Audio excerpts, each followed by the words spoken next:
Grandpa had always been a man people respected in his small town, the kind who remembered every neighbor's name, fixed things with his own hands, and never owed a single cent to anyone. All his life, he had handled money with the same steady care he used to run his old woodworking shop. Every dollar was accounted for, every receipt kept neatly in a drawer his late wife had labeled years ago. Since she passed away 6 months ago, the house had grown quieter, and so had his days.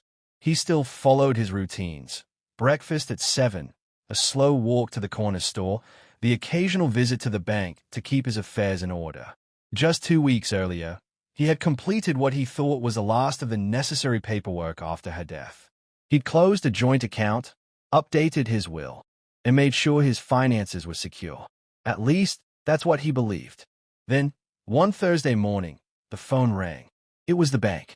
The voice on the other end was polite but carried an odd edge, like someone speaking a little too quickly. "Mr. Harris," the woman said, "we just need you to come in and sign one last document to finalize your file." Grandpa asked what kind of document, but she hesitated before answering. "It's nothing complicated," she said, "just something we overlooked last time." Something in the way she spoke made him pause. It wasn't just the words, but the urgency in her tone, as if this last document had to be signed as soon as possible. In the past, he might have called his daughter to let her know he was heading to the bank. She had made a habit of accompanying him for support since her mother's passing. But today, a thought crossed his mind. What if I just show up? He hung up the phone, sat for a moment at the kitchen table, and stared at the coffee mug in his hands. His instincts had kept him safe his entire life, and right now, they were whispering that something wasn't quite right. Without overthinking, he grabbed his coat, slid his checkbook into the inside pocket, and left the house without making a single call. The air outside was crisp, the kind that cleared a man's head. As he walked toward the bank, the unease in his chest grew stronger. He didn't know exactly what he would find there, but he knew one thing for certain: he wasn't going to walk in blind this time. After his wife passed, Grandpa noticed a shift in the way his daughter spoke to him. It wasn't dramatic at first, just small changes. Little comments slipped into casual conversation. "Dad, you shouldn't have to deal with all those bills alone," she'd say. "Oh, I could help you keep track of things. It's so easy to make mistakes these days." At first, he thought it was just concern. She'd lost her mother too, and maybe fussing over him was her way of coping. But as weeks passed, her visits started to feel less like warm family moments and more like financial check-ins. She asked about which accounts he still had open, how much the house was worth, and even whether he'd considered moving some of his money into easier-to-manage investments, the kind her husband happened to know about. Her husband, Michael, was polite on the surface, but his words always seemed to circle back to money. These days, scammers target older folks. "Sir," he'd say, "and you'd be amazed how many people lose their savings overnight." It sounded like advice, but Grandpa could feel the undertone. You need someone else to handle things for you. Grandpa was no fool. He'd built a business from nothing, raised a family, and kept his books balanced for decades. He had outlasted recessions and paid off a mortgage when others his age were still renting. Every time they hinted at stepping in, he'd smile and shake his head. "I've managed my whole life. I'll manage now." Still, their persistence didn't fade. Once, during a Sunday dinner, his daughter brought a stack of important papers for him to look over.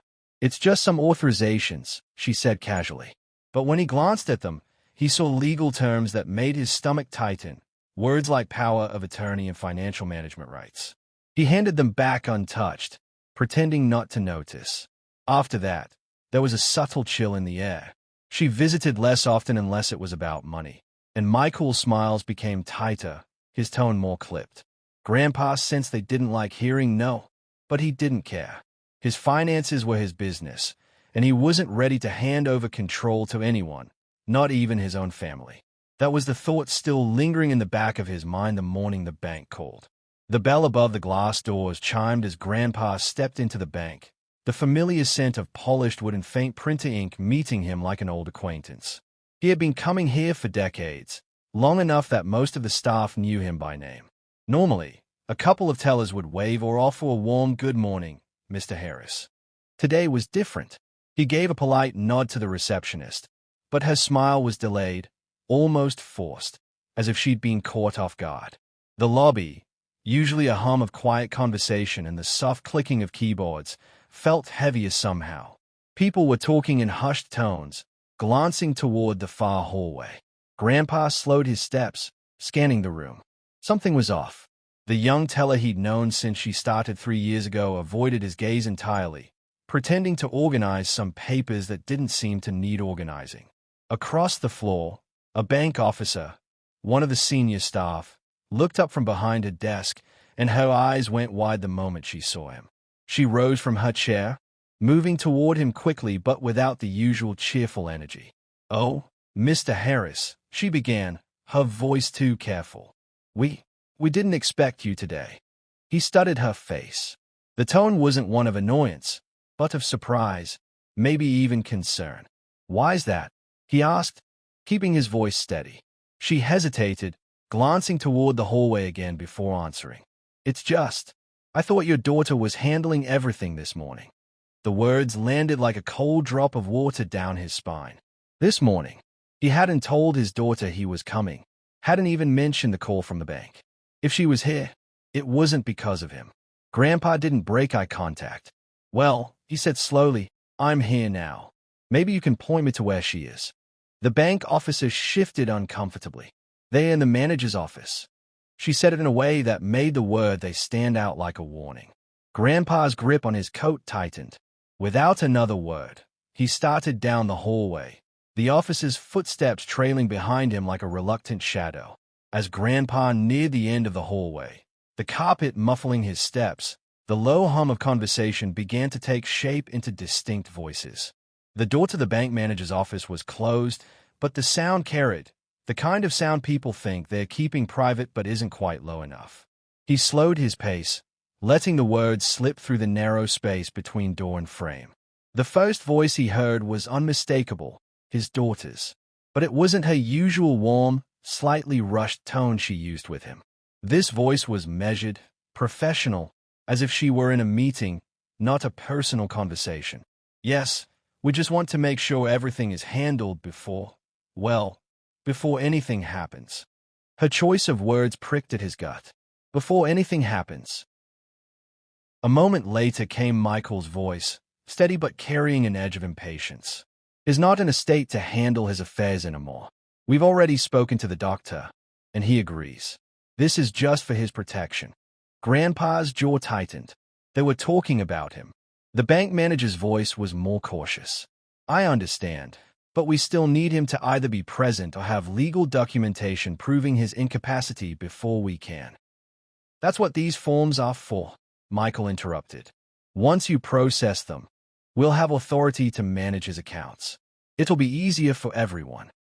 Then came the phrase that made Grandpa's breath stop in his chest. "Is mentally unfit." Those 3 words landed like a hammer blow. He felt the blood rush to his ears, the muffled thump of his heartbeat suddenly louder than the murmur of voices. Mentally unfit? His mind was clear, painfully clear. In that moment, sharper than it had been in weeks. The memory of his wife's funeral flashed in his mind, his daughter's arm linked with his, her voice promising, "I'll always take care of you, Dad." Now here she was, sitting behind that door, quietly dismantling his independence, stripping away the rights he had earned over a lifetime. He inched closer to the door, steadying himself against the wall. Through the crack where the hinges met the frame, he could see a sliver of the room, the top edge of the manager's desk, a glimpse of his daughter's neatly pressed blazer sleeve, the corner of a folder lying open. Michael's voice came again, lower now. "Once we get this done, he won't have to stress about bills or property anymore. We can consolidate the accounts, move the funds into ours. It's the responsible thing to do." Grandpa's fingers curled into a fist inside his coat pocket. He had heard enough. Whatever this was, it wasn't protection. It was theft dressed up in polite words. He took one deep breath, straightened his back, and reached for the door handle. The time for listening was over. The door swung open with a sharp creak, cutting Michael off mid-sentence. All 3 heads in the room turned toward the doorway, their expressions snapping from composed to startled in an instant. Grandpa stood there, framed by the hall light, his eyes steady and cold. "I hope I'm not interrupting," he said, though his tone left no doubt that he knew exactly what he was interrupting. His daughter's face flushed. "Dad, we didn't know you were coming in today." She stood halfway, awkwardly placing herself between him and the desk, as if that could hide what lay there. Michael leaned back in his chair, trying to compose himself, but the flicker of irritation in his eyes betrayed him. On the desk, a neat stack of papers sat front and center, the top page already filled with crisp signatures. "There's not his." In bold letters at the top, "Power of attorney." Grandpa stepped forward slowly, his gaze fixed on the documents. "Looks like you've been busy," he said. His daughter moved a hand over the papers. "It's just some formalities, Dad. We were going to talk to you about it later, I promise. This is for your own good, to make things easier for you." Michael added quickly, "It's just so we can handle your accounts in case, something happens. It's a precaution." Grandpa's eyes flicked from one to the other. "And this precaution just happens to give you full control over every cent I have." His voice was calm, but each word landed like a weight. The room went silent, thick with unspoken truths. The bank manager shifted uncomfortably in his seat, clearly wishing he were anywhere else. His daughter forced a small smile. "Dad, you're reading too much into this. We just want to help." Grandpa's jaw tightened. "Help is asking me if I need something. This," he gestured to the papers, "this is taking without asking." For a long moment, no one spoke. The hum of the air conditioner filled the space where their excuses might have been. Grandpa straightened his back, the years of running his own life settling firmly on his shoulders again. He was no frail old man to be quietly managed. Not today. His daughter was the first to speak again, her voice softer now, almost pleading. "Dad, we were just helping you. You've been under so much stress lately, and we didn't want you to worry about all the little details." Michael leaned forward, resting his elbows on the desk. "It's for your safety," he added firmly. "We've seen what can happen to people your age when they don't have someone looking out for them. Scams, misplaced payments. It's a dangerous world out there." Grandpa's gaze didn't move from their faces, but his next words were aimed at the man sitting behind the desk. "Mr. Carter," he said evenly to the bank manager, "why exactly are they here? And don't give me the polished answer. I want the truth." The manager shifted in his seat, his fingers fidgeting with the edge of a folder. He glanced at Michael, then at his daughter, before finally meeting Grandpa's eyes. "Mr. Harris, they told us you had recently been diagnosed with dementia, that you weren't able to manage your financial affairs anymore. They said they had medical documentation to support it." The words hit the air like a stone dropped in still water. Grandpa's daughter immediately jumped in. "We weren't saying you have dementia, Dad, just that you've been forgetful lately. You've misplaced bills. You've repeated yourself. That's not the same as being mentally unfit," Grandpa cut in sharply. His voice wasn't raised, but it had an edge that made even the bank manager sit straighter. "You came here to convince them I can't handle my own life. That's not helping. That's lying." Michael tried to hold his ground. "It's not a lie if it's true, even a little bit. We were just trying to get ahead of things before it became a problem." Grandpa's eyes narrowed. "A problem for who? Me or you?" Silence again. The bank manager cleared his throat, clearly regretting being caught in the middle of this storm. "Mr. Harris, without your direct consent or official medical proof, we can't authorize any changes to your accounts." But they were very insistent. Grandpa took a slow breath, forcing his voice to stay calm. "I'm sure they were." He glanced at the papers once more, the ink still fresh, and made a quiet vow to himself. Whatever game they were playing, it ended here. Grandpa extended his hand toward the stack of papers on the desk. "Let me see those," he said, his tone leaving no room for argument. His daughter hesitated, her fingers tightening on the top sheet. "Dad, there's really no need." "I said," Grandpa repeated, his voice firm, "let me see them." Slowly, she slid the papers across the desk. He adjusted his glasses and began reading, line by line. The first few pages were indeed the power of attorney forms, granting his daughter and Michael full authority over all his financial matters. But it was what came next that made his stomach turn. Attached behind the legal forms were transfer requests. Not one, but several, each pre-filled with large sums of money scheduled to move directly from his accounts into a joint account in their names. The amounts weren't small. Some were nearly his entire monthly income. There were also instructions to liquidate a portion of his investment portfolio. Grandpa's eyes moved to the date fields. Some of these forms were prepared weeks ago, long before today's so-called urgent bank visit. This wasn't a spur-of-the-moment decision. They'd been planning it, step by step, waiting for the right moment to strike. He set the papers down slowly, his jaw tightening. "How long have you been working on this?" Neither of them answered. Michael shifted in his seat, while his daughter looked away, pretending to straighten a pen on the desk. The bank manager cleared his throat. "Mr. Harris, there's something else you should know. Along with these transfer requests, they also filed instructions to close your safety deposit box. They said it was for consolidation purposes." Grandpa's head snapped up. "Close my safety deposit box."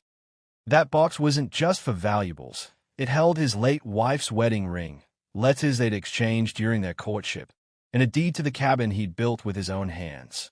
The thought of anyone rifling through it, even family, sent a cold rush of anger through him. He pushed the papers back across the desk toward the manager.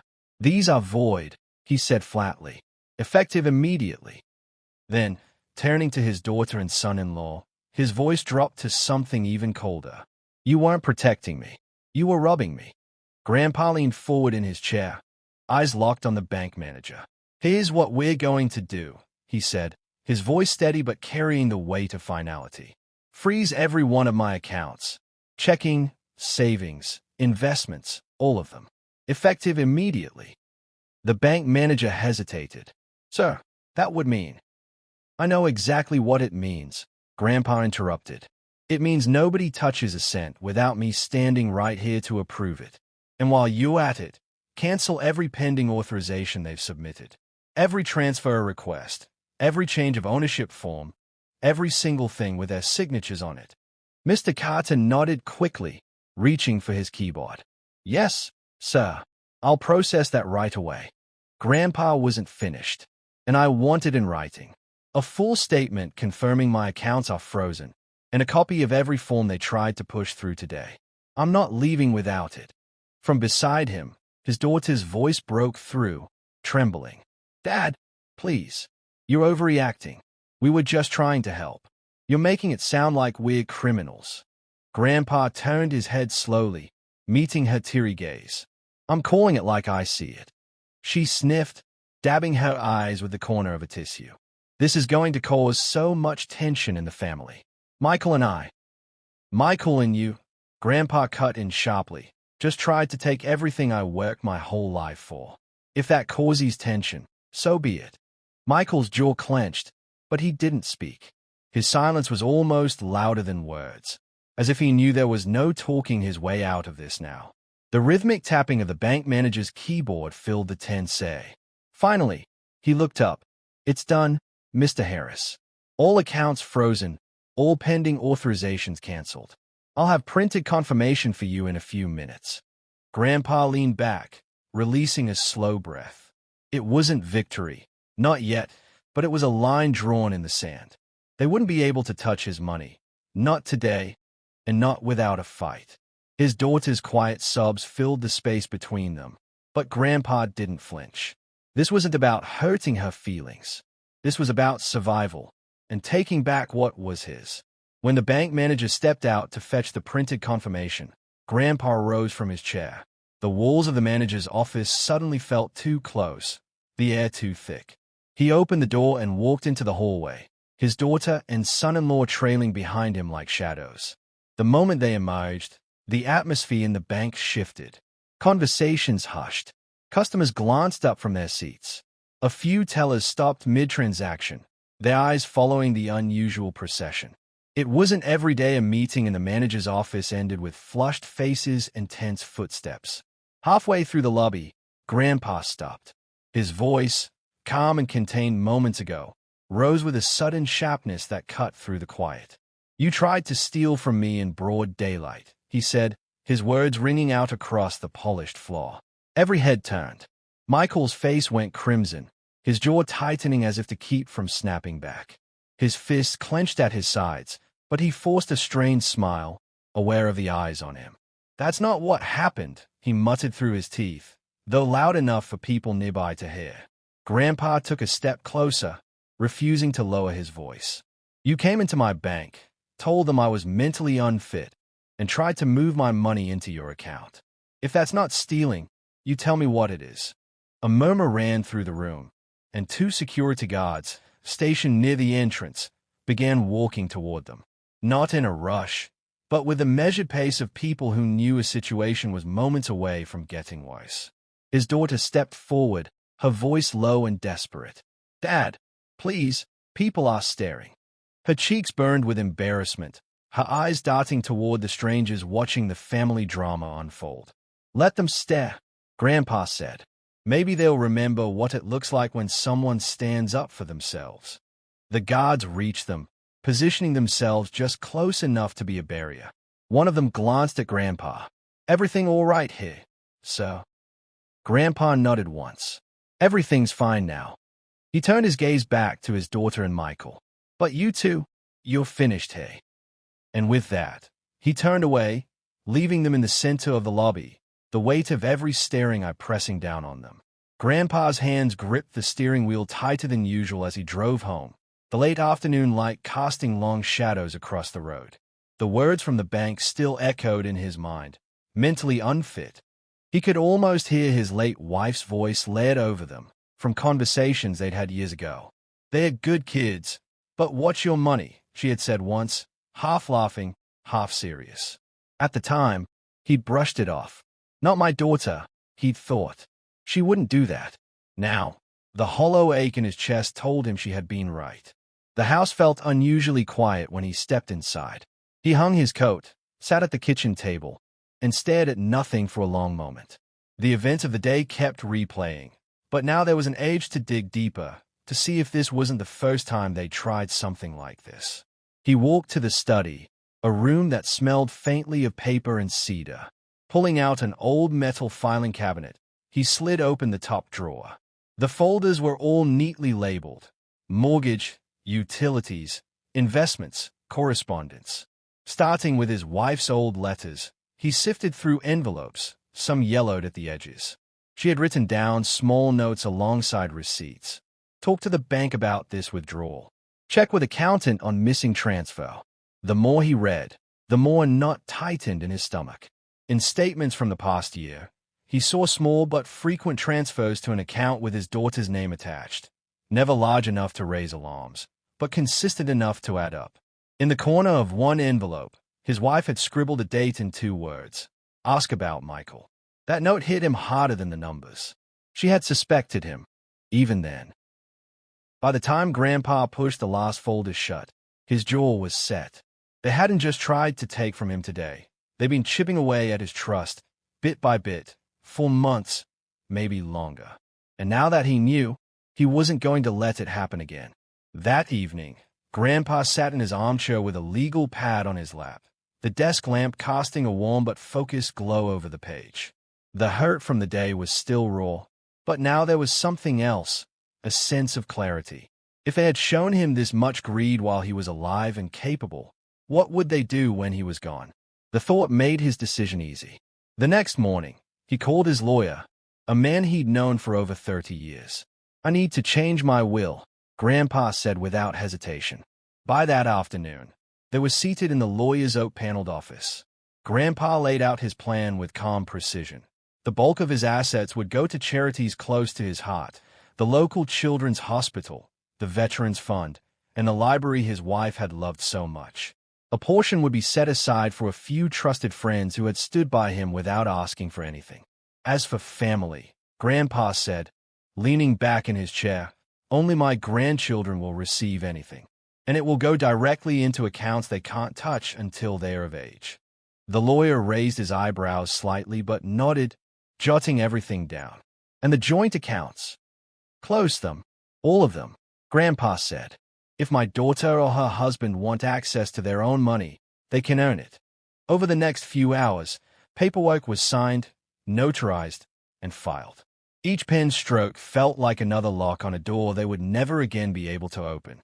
Before leaving, Grandpa added one last instruction. If anyone contests the will, it voids their share, all of it. The lawyer gave a small smile. Ironclad.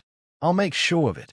When Grandpa returned home, there was no satisfaction in the usual sense, but there was relief. His wife had always said, "Protect what we built. Don't let anyone take it for granted."